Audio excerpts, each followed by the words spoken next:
புத்திரர் கர்த்தர் சமூகத்துக்கு போனபோது சாத்தானும் அவங்க நடுப்புற நின்றான். அப்போ ஏசப்பா சாத்தானை பார்த்து, நீ எங்கேருந்து வர அப்படின்னு சொல்லி கேட்குறாரு. அதற்கு சாத்தான் சொல்கிறான், நான் பூமி எங்கும் சுற்றி திரிந்து வரேன் அப்படின்னு சொல்கிறான். உடனே கர்த்தர் என் தாசனாகிய யோபு மீது கண் வைத்தாயோ அப்படின்னு சொல்லி கேட்குறாரு.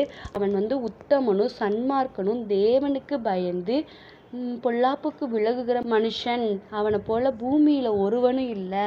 முகாந்தரம் இல்லாமல் அவனை நிர்மூலமாக்கும்படி நீர் என்னை ஏவின போதிலும் அவன் இன்னும் தான் உத்தமத்துல உறுதியாய் நிற்கிறான் அப்படின்னு சொல்லி இயேசப்பா சொல்றாரு. உடனே சாத்தான் சொல்றான், தோளுக்கு பதிலாக தோளையும் தன் ஜீவனுக்கு பதிலாக தனக்கு உண்டான எல்லாவற்றையும் மனுஷன் கொடுத்து விடுவான்.